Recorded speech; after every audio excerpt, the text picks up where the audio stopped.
town sky, Lake Erie wind, old scars stitched in a second skin. We were raised on cold and fight, every heartbeat red and white. Echo in the boards, crowd breathing fire, names on the glass like a funeral pyre. This is our house, this is our sound, from the Cleveland concrete of gold. Let's go crunch, screaming till your chest caves in.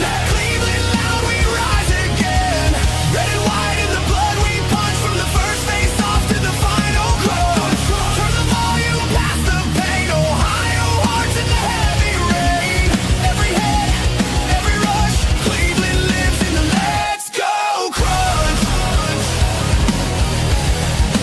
Let's go crunch. We've got stories. And good evening, everybody. Welcome to a special Wednesday edition of the Let's Go Crunch podcast, part of the Land Media Group. I am Ethan Greenberg, and joining me is my co-host, Drew Hagenbaugh. Drew, how are you on this fine Wednesday evening? Doing great, man. It's nice and warm here, so the vibes are high. We got playoffs this weekend too, so the vibes are even higher. Exactly. We're not even going to talk about, baseball season. I know that's what everyone wants I to know, talk about, but right? that's not what we're all about. This weekend we got business. We got business to do. The Crunch have some business to take care of, unfinished business from last season, and that will all be going down this weekend at the MLIS playoffs in Las Vegas, where your Cleveland Crunch will meet up to take on the Amarillo Bombers, the defending MLIS champions. This is a rematch from last year's championship match. Amarillo won at 10-8 in overtime at the Wolstein Center. It's kind of a full circle moment for the Crunch. It's not in the championship matchup, but they get to, come on out there and hopefully excise some demons or something of that nature. Yeah, and it's what we discussed in the last show where they lost to Toronto and Rockford, and they came back home and beat Toronto and Rockford and got revenge on them. So this could be the trifecta. The final like hurrah for the Crunch is to come to Las Vegas, play Amarillo, and beat them to get to the final and win it all. So it's going to be very exciting on Saturday to see what happens and see if we can't get that revenge and complete the trifecta of revenge games this year. Yeah, absolutely. I think and obviously this is a business trip, and we've got to do first things first. First things first is the Crunch has one goal, one thing in front of them, and that is the Amarillo Bombers. This is going to be a very difficult matchup, Drew. It is going to be a tightly contested. I anticipate it'll be a very tightly contested one. Amarillo certainly up to the task. I mean, they've obviously done very well this season, and just pulling up the standings here. What did Amarillo do? Did they go 11-1? They are on a 2-game winning streak. They went 11-1-0. They are plus 72 goal differential, 129 goals for, 57 against. The Crunch went 10-2 with one overtime loss, plus 66 goal differential, 133 goals for, 67 goals against. But the Crunch ended on a 4-game winning streak. And in the last 2 games, they only gave up 4 goals apiece in those games to Toronto and also to Rockford. So I feel like that's a good way to be trending. The defense is, playing well. They're not giving up a ton of goals. So I feel good about that. I don't know. What do you think about the way that the Crunch is trending heading into this weekend's playoffs? Yeah, they're trending very high right now. I mean, like you said, they allowed very minimal goals against Rockford and Toronto, which, again, 2 very difficult opponents who we lost to earlier this season. So for the Crunch, it's massive to get, those 2 wins and only allow a few goals because, it shows that these guys are ready. These guys are willing to fight. These guys are more than serious. These guys want revenge. And so they're going to do whatever it takes. And they were playing super physical. They were throwing bodies on the line. We know our good friend Omar likes to throw his body on the line and save shots all the time. So I think you're going to see a lot of that on the weekend.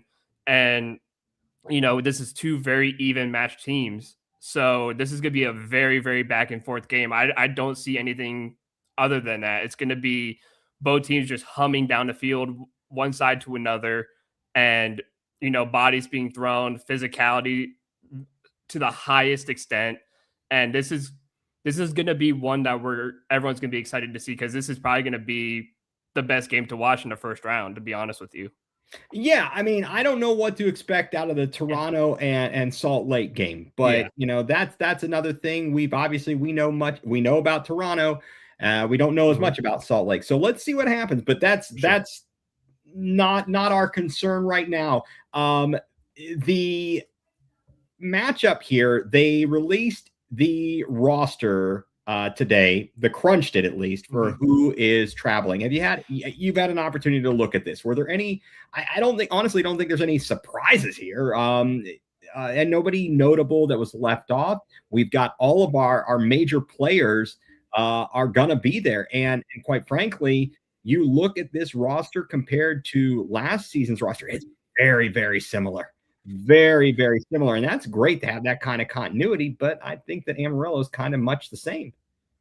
Yeah, I don't think there's any differences probably to any roster. Like we said, we both took a look at the Crunch roster, and it's pretty much the exact same as last year, except a couple people here, in the lineup now, or going on to the plane. So it's very much the same. And again, that's never a bad thing, because again, these guys played together for the last few years. Obviously, they know each other very well. And when you play against a team like Amarillo, who you lost to in the finals last year, it's good to have the same people around, because they know, like, hey, listen, we know how they play. They're probably going to play the exact same as last year. And we're going to come in and we're just going to be like, hey, you're going to remember us. So we're going to make sure we're going to beat you this time. And some people say you have to shake things up every once in a while. I don't think so in this scenario. I think having the same exact people gives you the better opportunity to win, because again, they know who their opponent is. They know what it takes to win this game, and they're going to make sure they go out and win this game. Yeah, absolutely. And so a quick question here from Kevin. Thank you for everybody who is commenting already and joining in the chat. We appreciate it. Is Musa starting Saturday? I would anticipate that he is. He is on the roster to go. The Crunch is taking 3 goalkeepers. We've got Mario Musa, Liam McIntosh, and Scott Santa. They will all be traveling with the team. We've got, Bobby, Dave Jordan, the captain, Mikey, Ryan Minnick, Aiden Bozak, Landon Kuhn, Sveko, Jacob Roberto, Admir, Omar, Davalos. Davalos. Okay, I wanted to put the emphasis on the correct syllable. Yeah, no, you're good. Yeah, we got Tomasz Nagy, Sammy Mutemwa, and hey, I don't know if you've had an opportunity to talk to Sammy down at the games at all. That guy's a treat. He's a pleasure. Really enjoyed talking to him on Sunday when he stopped by and chatted with me during the meet and greet at the Dick's House of Sport in Strongsville. The meet and greet there, autograph session. So many great people stopped by and talked to us. Talked to McCain. Talked to Sammy. Talked to Giannis. We talked to Kyle Healy and Bobby. Ryan Ruiz was there. It was fantastic. Talked to Kevin Arnold. He was so gracious as to stop by, folks.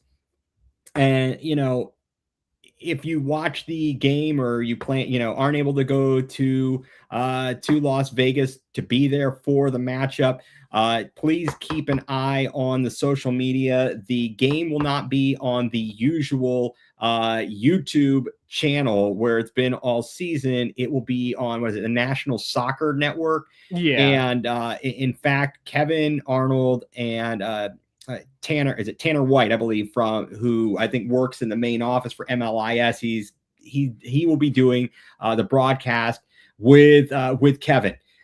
So They will be doing all the games, both the men's and women's playoffs. Kevin will be on the play-by-play for the men, and we are planning something. So keep an eye on for the Let's Go Crunch podcast. We will likely do a watch along here because we want to be together, no matter how far apart we are. We just want to be together. And yes, we have gotten confirmed we will be able to stream. We've just gotten word from our man behind the scenes, our producer, our main man, Mike Wilkes, confirming that we will be able to stream it and do a watch along. So please keep an eye on our social media. We will plan to be here for the kickoff between the Crunch and the Bombers. I like the Bombers name, but it's a good name. Yeah, it reminds me of my childhood when you played backyard sports, whatever, and you had the Bombers and the Fishes and the Melonheads. Like those, like just hearing that name just brings back good memories. Isn't there a team, a high school in Northeast? Is it Kenston? Are they the Bombers or Cortland? It's one of the two. I can't remember it off the top of my head.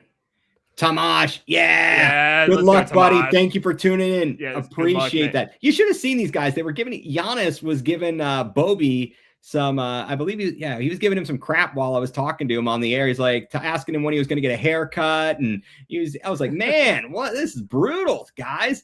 And Mr. Arnold had better put some Homer spin for the Crunch. Now wait a second. Kevin is the consummate pro. Kevin is the consummate pro, Yeah. and that's and because he is doing the main broadcast, he will do both sides justice, and that you can count on. And actually, that's commendable. It is difficult when you are calling a game and you have to play it down the middle, and he does an excellent job. He did an excellent job last year because Cleveland was the host site. He was calling all those games. He did an excellent job. So I really give him credit. And he is such so good. And Mike, yep. Good luck to Tamash. And this is going to be fantastic. So again, trying to look here at these rosters, I feel like we've got both teams are coming in. They're both very, very good. I looked. I mean, obviously they bring back Amarillo does. They've got their same goalkeeper, Jose Chavez, who played in last year's championship. This year he starts all 12, goes 11-1, 4.78 goals against average, 64% save percentage. What do you make of that? Now, having not really watched the Bombers, I don't know, but 64% is awfully low. Yeah, it is. And when you take a look at, other goalkeepers around the league, you might see some that are a bit higher. I mean, obviously Mario Musa, I think he's at like 71%. You got Quincy Scott at like 75%, 70 or 730 or 73.9% for McIntosh. So it does seem a little bit low, but that makes me wonder that, it's what we see against like Toronto and Rockford, whatever, where their goalkeeper likes to play insanely high up and, they like to attack with everybody. So sometimes it might bite you in the butt and, you get lobbed a couple times from midfield or, but again, that's what makes teams like Toronto and Amarillo so good is because they have the goalkeepers to be able to do stuff like that and play off the ball super well. So yeah, they may let in a couple goals here and there because of it, but they're going to make you pay because of it sometimes too. So it's something we definitely have to watch out for in this game. And I'm sure that's one of the biggest reasons we got beat last year is because we really didn't see that much except for Toronto. And not many teams last year did that besides Toronto. So, it's one of those games where you have to take it as like they could beat us with everyone on the field and they're going to play super high. So we got to be on the watch. And, again, like we talked about in Rockford and in Toronto, got to possess the ball very well in these kind of situations. You got to keep the ball away from that goalkeeper. You got to keep the ball away from just this team, period, because if not, they're going to hit you hard. Absolutely, because essentially what they create by being able to bring up their goalkeeper, they're essentially on a power play at any given time. Exactly. At any given time. And he's dangerous. The bottom line, dude is dangerous. And I mean, I'm curious here as I look through the stats, how many goals does their goalkeeper have? Is he even, I'm looking here on their stats. He's got 2 goals. He got 2 goals, 2 assists. 2 goals, 2. Okay, I couldn't find him. I don't know. Apparently, I'm blind. I think I'm blind, my friend. I swear. There's a separate tab for goalkeepers, and if you go under, there's a separate I gotcha. tab. I was looking at his goalkeeping stats. Okay, I was like, why would they list his goals and assists on that? I'm like, that makes no sense to me. Yeah. What are we doing here? Okay. Yeah, they have a player goalkeeper tab, so you just had to slide over to. I was looking at his defensive stats. Okay, I didn't look over far enough. Drew, cut me some slack here, bro. No, you're good. You're good. All right. I want to. On the offensive side of things, of course, it looks like Emmanuel Salea, number 99, is the guy to watch out for. 25 goals, 2 assists. So he's not exactly going to be distributing it, but when they've got someone they got to go to score, that's who we should be. One of the dudes to be looking out for. And if my eyes are not tricking me here, it looks like Kleberson Rodriguez. And I apologize for butchering names. Don't have a pronunciation guide here. But another forward for Amarillo that lit it up. As I was looking at the statistics there, how many goals does he have? He's got 16. 16 goals, 6 assists. So I think we are going to be in for a treat. In one way or another, this is going to be some intense soccer and great competition. I'm really looking forward to it. I hope everybody else is as well. It feels like the mindset of the team, Drew, when I talk to them, all the way from, everybody, not just Ryan Ruiz, one of the owners, but all the players, they are all on the same page. This is a business trip. I was trying to have some fun, asking them about going to Vegas, and they're like, make no mistake about it, this is a business trip. And I love it. I absolutely love it. And they're going to need that. Yeah, and that's the mentality. It's going to be tough. Yeah, that's the mentality you got to roll with. This is a business trip. You're going into Vegas. It's very distracting, glitz and glamour all over the place. It's a place where you go and have fun. But when you're in this type of game, when you're playing sports, it's not fun anymore. It's a business trip. You're there for work. You're there to get down and dirty. You're there to grind out, these games, and you're there to win. You're not there to have fun. You're there to come back to Cleveland with a trophy in hand saying, we did it. We got it back. The title's back here in Cleveland where it belongs, and we're going to keep it here. So they know what's up. They know it's a business trip. I'm sure Manfoot's pounded into their heads 1,000 times, like, we're here to win, not to have a good time. We're here to go on business and get the job done. So I think very much so. This is they have the mindset, and that's a huge part of this too, is the mindset. Yeah, definitely. All right, so I'm looking at last year's box score.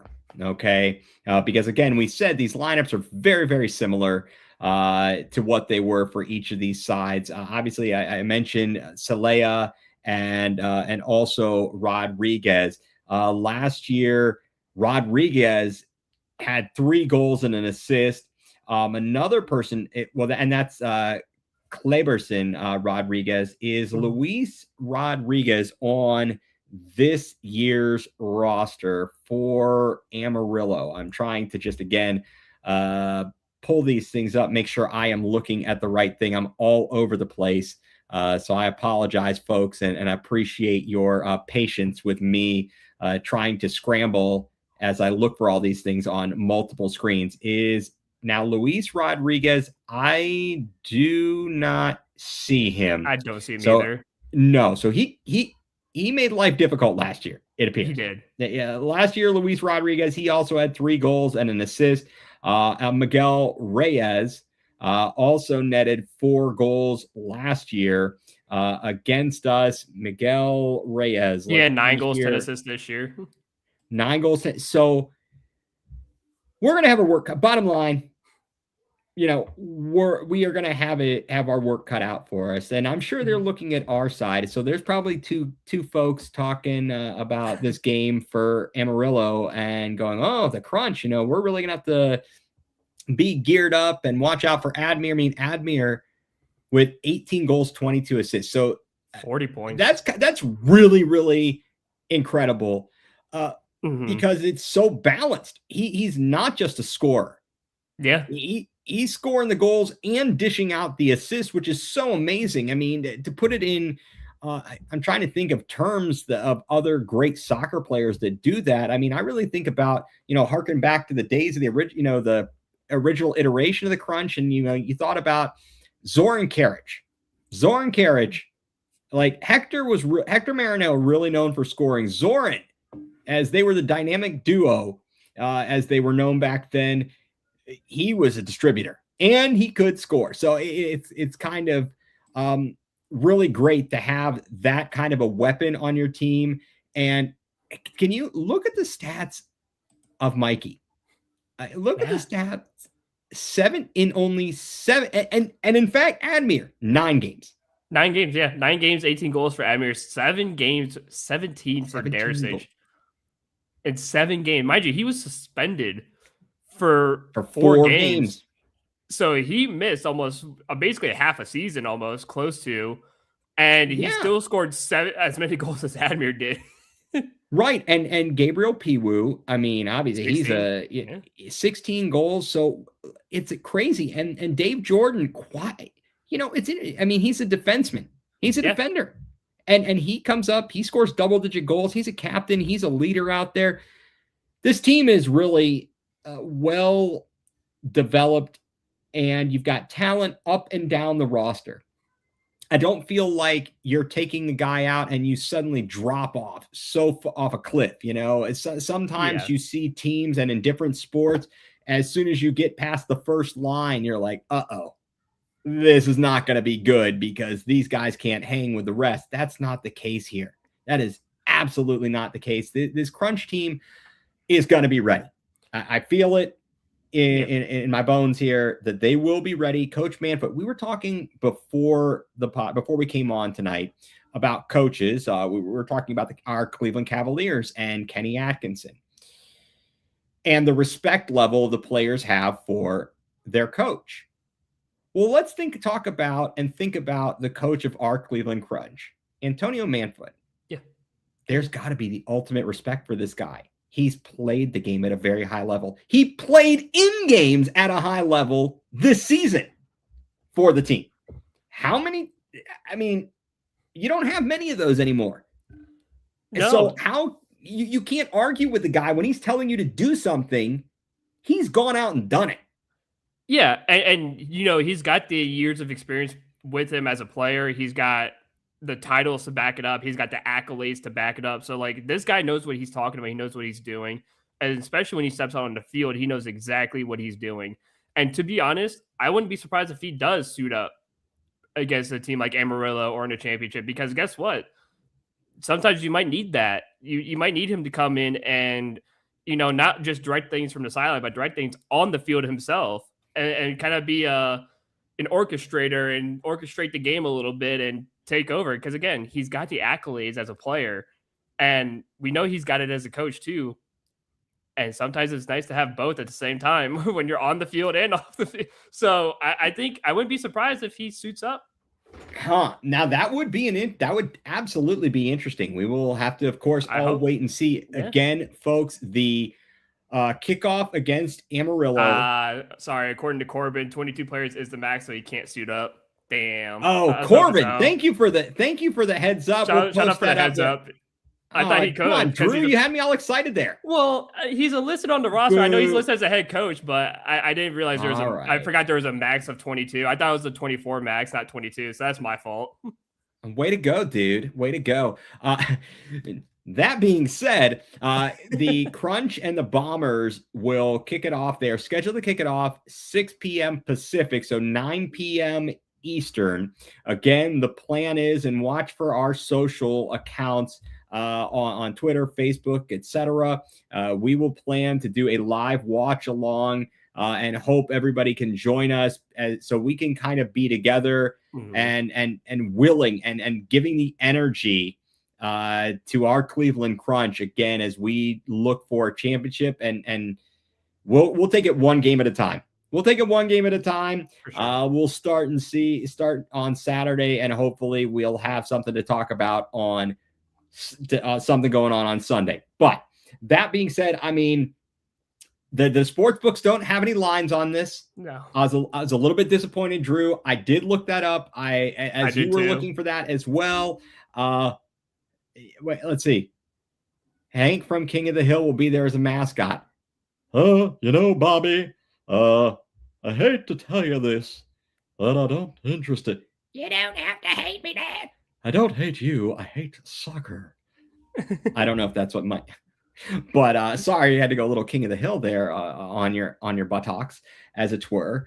There were no lines. I'm a little bit upset about that. We're gonna have to. I want some betting lines.